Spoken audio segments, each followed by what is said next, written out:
Le labo Pisé, c'est une des activités qui est organisée tout au long de l'année par le Parc naturel régional du Livradois-Forez, en collaboration avec le château d'Olteripe. Cette expérience-là, en particulier, elle s'intéresse à la matière terre. C'est-à-dire qu'on fait des petits exercices de manipulation qui nous permettent de comprendre la composition de la terre, physiquement et chimiquement, ce qui se passe à l'intérieur, en gros, pourquoi ça tient la terre.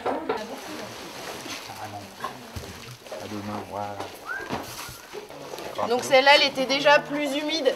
Donc on est bien d'accord que pour les autres, ce sera plus de quantité d'eau.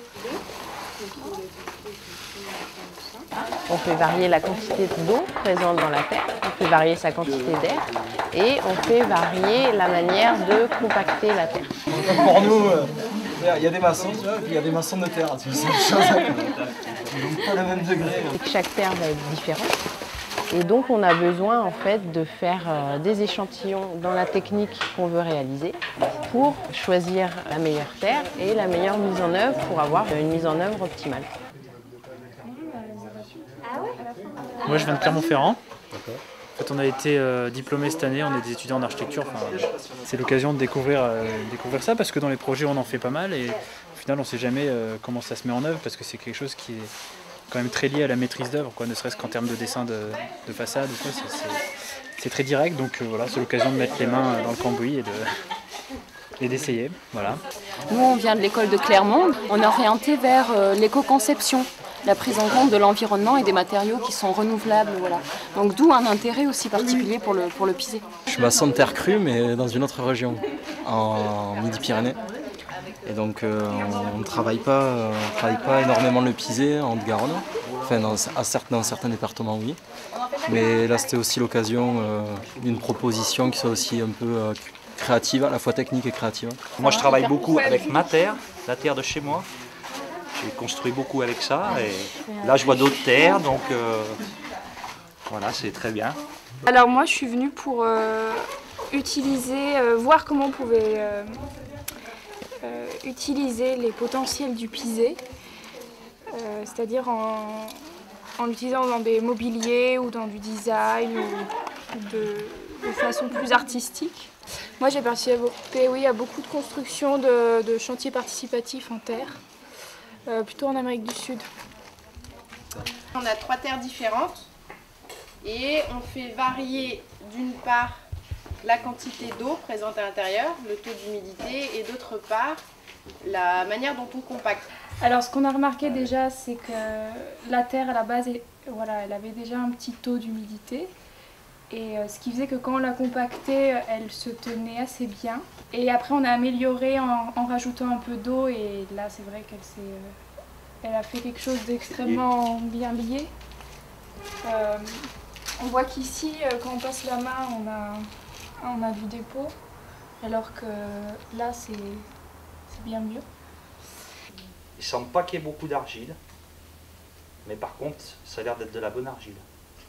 C'est-à-dire la bonne argile? Ben, je sais pas, tu vois, là voilà, c'est homogène. Là. Il y a quelque chose d'homogène. Là-bas on a une flaque d'eau, donc l'argile elle capte pas l'eau.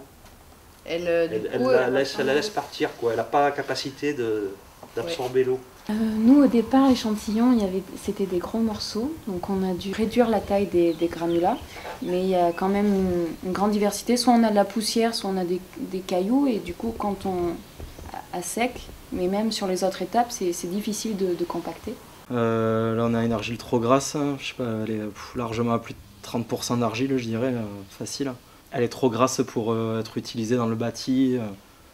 Ou alors avec des méthodes bien particulières. Donc on va utiliser des sables pour corriger, pour dégraisser en fait, avoir un mélange qui soit moins gras. Il est plus compact celui-là. Celui-là. Vous pouvez voir là en mettant votre caméra. Vous voyez, ça s'effrite. Donc il manque d'eau. Je suis très attirée par le matériau terre et j'ai fait des formations en conséquence, du moins. J'ai travaillé en entreprise sur des techniques de terre crue, mais en Bretagne. Là, l'aspect créatif du Pisé aussi m'intéresse particulièrement. Pour essayer de transformer ou des objets, ou un peu moins sur la construction et sur l'aspect créatif. On fera une petite liserie noire dedans. On fait un banc, donc ça c'est la base du banc. au fond et on a posé des pierres. On a fait une petite mini fondation en pierre sèche pour que le pisé ne repose pas directement sur le sol, sinon les remontées capillaires vont faire qu'il va s'écrouler très vite. Donc on fait un banc à peu près de 2 mètres de long par 40 de large et par 50 de haut. Et là-dessus, on va venir mettre un plateau de chêne. Alors est-ce qu'on est bien dans l'alignement?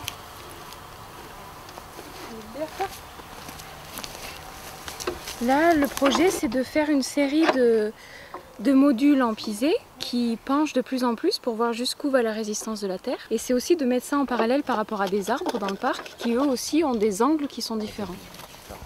Fais voir si tu peux. Attends, je l'enlève parce que...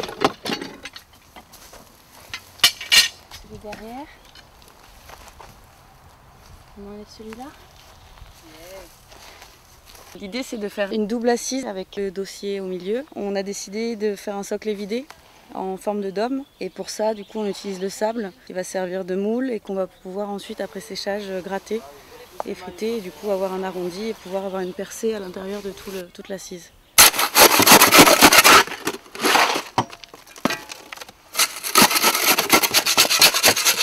Regarde, oui, on est quand même encore loin. Là, par exemple, sur une activité qui a eu lieu précédemment, il y a des enseignants qui sont venus de lycées professionnels et ils vont répliquer cette activité-là l'année prochaine en l'intégrant dans un des modules de cours. Probablement au niveau du château d'Olterib, peut-être un partenariat qui se mettrait en place pour continuer à développer des activités sur la terre crue. En fait, au château d'Olterib, il y a notamment un clos qui est présent où il y a des murs fruitiers qui sont construits en terre.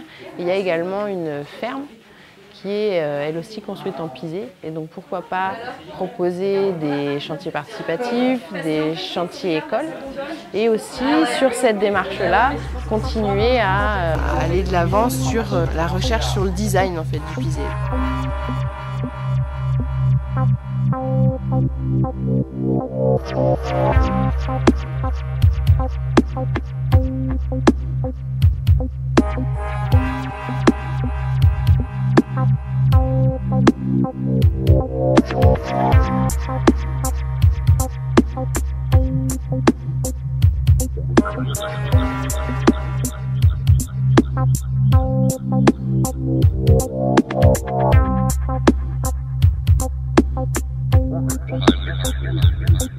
Oh,